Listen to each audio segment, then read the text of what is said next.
Okay, we're ready to start now. So our next person is Robin Russell. Robin Russell?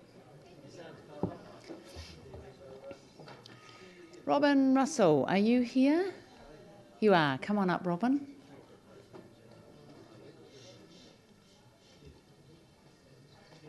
So we're getting started now, everyone, so if you'd like to be quiet, please. Okay, Robin, you've got 10 minutes and... you're 1 minute. All right, make your statement in 1 minute. Very good. Executive, Mayor, Councillors. The background mystery is why the health authorities ignore the evidence largely accepted worldwide against fluoridation of drinking water. Worse, they go to great lengths to stifle debate on the matter. One doesn't assume bribes are being taken for purchasing the chemical. More probably, after being determined supporters of the practice for so long, they just aren't prepared to acknowledge they got it wrong. A world expert on the matter who's spoken in Hamilton has made an unanswerable case against. His points have been ignored or denied by our health authorities. I'll not take your time reiterating the appalling damage to health. My sole point is the unethical practice of enforced involuntary medication. This is a disgrace, and I urge that it be discontinued forthwith.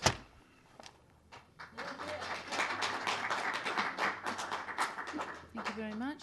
The next speaker I've got is, glasses on, Gray Chapman.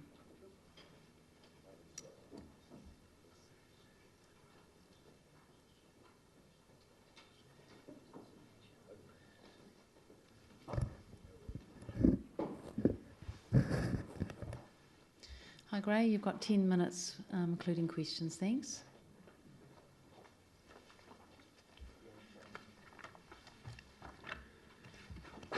Hello everyone, my name is Gray Chapman, a local ratepayer of Fairfield, and I'm here today to present my submission on the fluoridation of water supply.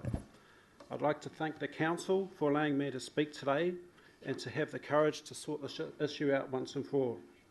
Mindful of the 10-minute time limit, I have adjusted my written submission a lot, so just to make it fit. My belief is that there are too many variables and unknown consequences to allow fluoridation to continue. Here are the main reasons why I believe it needs to stop. Reason 1, New Plymouth District Council unanimously voted to remove fluoride from all water supplies in the region. The decision was based on doubts that the benefits to teeth outweighed potential health risks. This means they saw potential health hazards with fluoridated water that overrode perceived dental benefits, and they felt it was important to eliminate that risk. However, a statement produced after that decision, published by the New Zealand Dental Association on Water Fluoridation 2012, suggests otherwise. Quote, reviews of research from Australia, Europe, UK, US have consistently found benefits to dental health and no evidence of adverse general health effects from water fluoridation at optimal levels. So what are the health risks New Plymouth District Council were concerned about? According to US osteopath physician Dr. Joseph Mercola, there are many fluoride safety risks ranging from dementia, arthritis, increased lead absorption and impaired thyroid function, dental fluorosis, for example.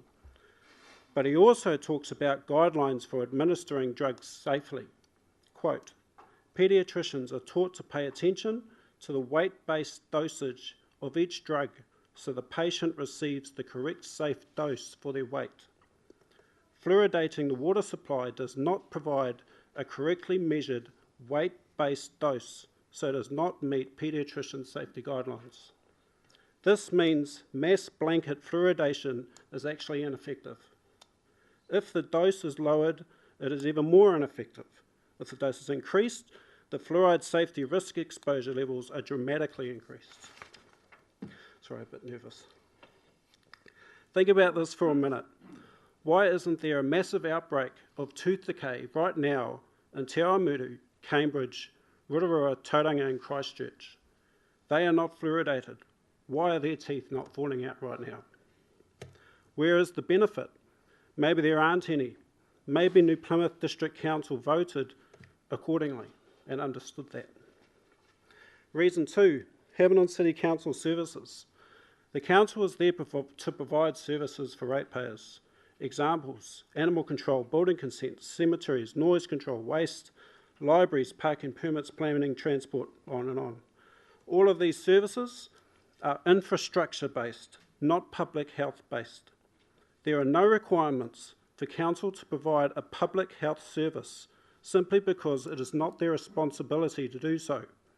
Is it not the responsibility of the individual and central government to look after personal and public health needs? Reason 3, dietary issues, the root cause of tooth decay. I've got some pictures you've probably already seen anyway. If you'd like to give them to Jacob, he'll hand them around. Thanks.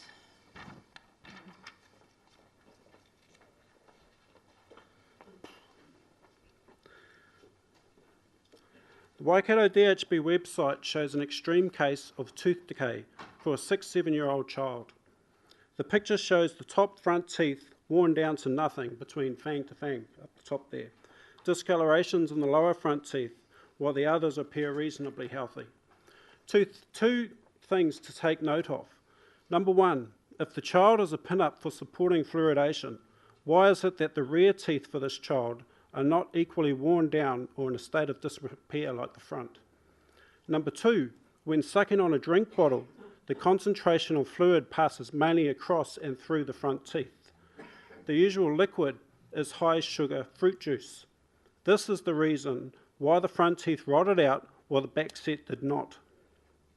Long-term high sugar concentrated suction through the front teeth. The high sugar, poor nutrition diet of the modern era is the single biggest cause of Western health diseases such as obesity and tooth decay, and is well known and understood. Treating the decay symptom does not cure the dietary problem. Instead of focusing on fluoridation, how about looking to promote a healthier diet and look at ways to allow everyone to afford it? High sugar diets carry no nutritional benefit but are a cheaper alternative to healthy foods. Closing the food cost gap would go a long way to reducing tooth decay rates. Fluoridating the water supply is simply an ambulance waiting at the bottom of a cliff. It is simply too late. Population dietary habits are not a concern of the council, so why is the council asked to fix it through water fluoridation? Last reason, cost. Hamilton City Council spends $40,000 per annum on fluoridation. Why? If the Waikato DHB believes it is so great, why are they not paying for it? To close up, I would like to see the removal of fluoride from Hamilton City Council for the following reasons. Mass blanket fluoride dosing does not provide uniform population tooth protection. The health risks exceeded tooth protection benefits, enough for the council in New Plymouth to stop the practice. Some of our towns and cities didn't even start, and they do not have significant tooth decay issues. Number 2, the council is not in the business of providing a public health service, nor should it be expected to. Number 3, the real cause of tooth decay is the westernised high sugar, poor nutrition diet. When what people eat is their business, there is enough information and daily proof of what happens when you make bad food choices, and tooth decay is a risk and subsequent effect from making those decisions. Number 4, paying $40,000 per annum on a mass blanket water dosage system is wasted money. Spend it on something worthwhile, like employing another person at your front desk. I don't know how many times I've waited to talk to someone at your offices. Please help your front desk staff out, employ another one. I wish the councillors the best of luck and hope they use common sense and remove fluoride from the city water supply. Don't be worried that you are voting against a well-funded, government-backed district health provider who supports an ineffective and dangerous watering system. They receive funding to cover things like this. You do not. I don't wish to pay 5 times for looking after my teeth. Private health insurance, annual dentist visits, twice daily brushing that cost me a massive wallet-destroying expense of $6 a month for a brush and a tube of paste. Public health service through taxation and council fluoridation schemes. 5 times is a little bit much. Please show common sense, stand up and vote no more. Thank you. Thank you very much for your presentation. Any questions, councillors? Questions? No, good presentation, thank you very much. All right, the next speaker is Malibu Hamilton.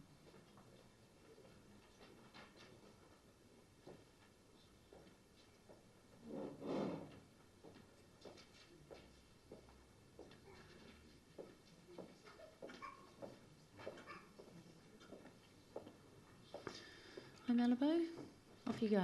Thank you. You're can just start. standing out there. You can start if you like. Thanks. The whakatauki and te reo Māori I've actually put into English so it could be easily understood. My name is Malibu Michael Hamilton. I am a tangata whenua environmental practitioner and have participated in the resource management arena for many years. I have a bachelor's degree in iwi environmental management.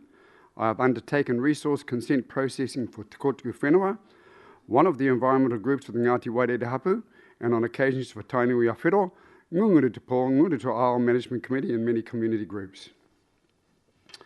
Today I appear as a representative for Te Ngāti Roa Maui. We are a surfing organisation situated in Whangaroa Raglan based on tangata whenua values. Our environmental unit was established in 2001 to address issues pertaining to adverse effects to waterways, harbours and coastal waters. We campaign for clean, safe, recreational waters, free from adverse effects of sewage effluents, toxic chemicals, and promote a solution-based argument of viable and sustainable alternatives. Te Ngāti Roa Maui closely networks with our national organisation Surf Break Protection Society, along with networking with Lost Waves Aotearoa. The three organisations strive to support coastal hapu and communities in environmental and coastal matters. Many of our members have whānau and mokopuna that reside in Hamilton. I personally have whānau and mokopuna residing in Hamilton. It is our view that our whānau are adversely affected by the actions of the council, dosing the water with fluoride. Tangata whenua view water as a taonga, the lifeblood that flows through Papatuanuku. It connects us to our whakapapa, our tūpuna and our ancestors. From the mighty Tongariro to Puahaua Waikato flows the majestic Waikato.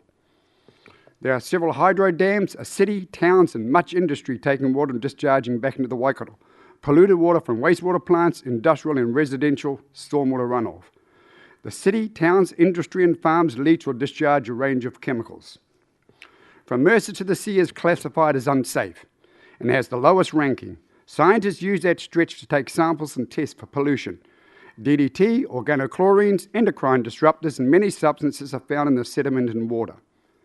Each year a cocktail of chemicals that has not been designed to mix together are being discharged.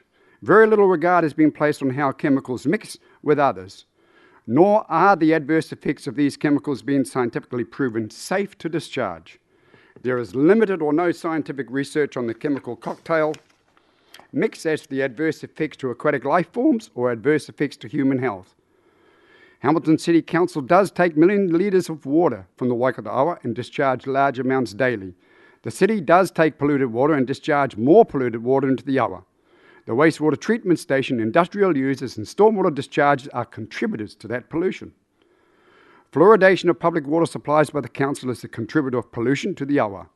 While it may be argued that it's a small contribution in parts per million, it also amounts to large amounts overall that is being discharged. Te Ngāti Roa Maui consider it's unethical to force-feed medication in the guise of dental care and considers that there is substantial evidence from scientific and medical health experts that state there is more harm done by fluoridation of public water supplies. Te Ngāti Roa Maui maintains that it's each citizen's right to make the choice on what they ingest and not be force-fed toxic chemicals. Why does my mokopuna have to be double-dose fluoride? It is very difficult to purchase toothpaste from the supermarkets that has not got fluoride added. Toothpaste without fluoride can be obtained in specialist shops, but that places whānau under more pressure, time and expense. Conclusion. For Māori, there is much sadness as we know that from Hooker Falls springs forth water that has vigour to finally arrive at Puahaua Waikato, adversely affected by toxins that have been discharged into the Awa. The Awa discharges to the coast and adverse effects are being discharged to potentially affect coastal people along with the users of the Waikato Awa. We urge the committee to consider the harmful effects to human and aquatic life forms of dosing the water supply for Hamilton City Council. Te Ngāra Roa Mau is opposed to the fluoridation of the water supply and seek the Hamilton City discontinues the practice. Kia ora. Thank you very much for that. Now, are there any questions, councillors? Yes, Councillor Hennebury. Never thought about it. The discharge into the river, you're saying it is poisoning the little, what shall we say? What was the word? The whitebait and all the other little creatures that are in there. Are you suggesting that is killing those? I am suggesting that the fluoride that has been dosed by Hamilton City Council actually has a harmful effect to the aquatic life forms, yes. Ecosystem, that was the word I was trying to think. Yes. Okay. Yes. Yes, and did you have a question, Martha? Yes. Okay. Thanks, Malibu. Just a couple of questions. I would like to know more about you and your group that you represent. Sure. Are you able to tell me how many iwi or hapu you represent, how many people? Our group is not hapu based. Okay. Tainui or Tainui or the Tainui hapu out of Whangaroa has their own environmental agency. As in my introduction, one of the committees that is there is some of the stuff that I do with the work for it. So this is not hapu based, but it's Māori based. Our whole kaupapa is based on Māori tangata whenua values. How many people? We have somewhere around 18 people participate in Whangaroa. We actually have a database of people that support us from Wellington, Puketeraki, Marae. We've been engaged down in Puketeraki to Marae. We've been engaged up north several times. I'm engaged and our group's engaged with regards to the Northern Regional Policy Statement, with regards to pollution and adverse effects to surf breaks. We have actually been into Gisborne, Whangamata and many other communities, and we have members that actually participate and continually contact us and stay in contact with some of the things that we're doing. Are these whānau members then? No, they're not all family. No, we're an organisation that is actually out with Māori values, Yes. based as a surfing organisation to actually help and assist coastal organisations, like I'm saying in my introduction. So surfing organisations? Yes, it's a surfing organisation. Sorry, I'm a little deaf. No, that's Can I speak okay. a little quickly. Did you say 18 or 80? There's 18 members out of Whangaroa, and as I said, we have quite a large database of people who actually continually contact us and we deal with in coastal communities. Okay, thank you. Second question is your group mandated at all? Our group was an incorporated society previously, Yep. and it's non-incorporated now, and we're running as an unincorporated body. Okay, so you're formally recognised by, let me see, if you're already used as a consultant, are you formally recognised in resource consent hearings, etc.? The answer to that is most definitely. Our view is that when we go to coastal communities, as in such, let's use the Gisborne wastewater discharge issues, our evidence was crucial with regards to how they faced making their decision. And so we're widely recognised in resource consent hearings with regards to having a view that is pertinent to the particular subjects that we're dealing with. Thank you. I'm just trying to find. Okay. a Yep, little no, more that's about you. fine. I have no Cool. problem Thank with it. you. And my last question Right. is we've heard earlier in this tribunal from one of the groups that comes to mind is the Māori Dental Board, I think. I'm not Yes. quite sure what their official name is. They desire for fluoride to remain in the water supply because it supports and it looks after the Māori population, because Māori are disproportionately higher represented in the tooth decay, dental health environment. So can you give me what are your comments? What do you think about that? That if we and the assumption is that if we remove fluoride from the water, that we're going to place Māori children at an even greater risk or disadvantage them even more. I'm taking it from you that the latter part of your conversation then is what you're asking the question. It's the question, isn't it? What's my view with regards to taking it out, whether it's affecting other Māori? Yeah. Yes, Basically. that's what you're being asked. Right. Yes. My view is that there could be some potential effect with regards to other Māori whānau. I can't speak for them, nor can I speak for the Dental Association. They have a right to actually put in a support in support of having fluoride, as much as I have a right in opposition. But I do say, in my opinion, the harm that I consider is actually more great by double dosing with the fluoride from doing toothpaste with fluoride in it for our tamariki, and actually the ill health effects that we're suffering and potentially suffering from the fluoride in our water as drinking water. That's my view. Thank you. Okay, thank you very much for that. Thank you. Right, the next speaker is Geraldine Penne. Thank you.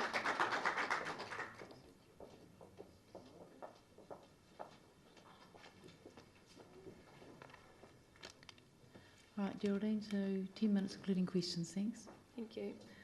Good afternoon, Mayor and Councillors. My name is Geraldine Penne and I'm going to speak today for Hamilton's youngest citizens, our infants. Comparing exclusively breastfed babies to bottle-fed babies highlights an area of concern. Breastfed babies receive a very small amount of fluoride as a physiological plasma milk barrier exists. This would suggest that fluoride is either unnecessary to the infant or harmful. On the other hand, a bottle-fed baby whose bottle is made with fluoridated water receives 200 to 250 times more fluoride than a breastfed baby. For their weight, these infants ingest the highest levels of fluoride in our community. Whilst most agree fluoridated formula may cause mild fluorosis, other points to consider are that a baby's blood-brain barrier is not fully formed, and also their kidneys are unable to process the fluoride as an adult's can. The American Dental Association in 2006 recognised that infants less than 1 year old may be getting more than the optimal amount of fluoride, and recommended parents and caregivers should consider using water that has low or no levels of fluoride. So, councillors, I know this has been brief, but I implore you to please consider our youngest citizens as you make your decision about fluoride in Hamilton. Thank you.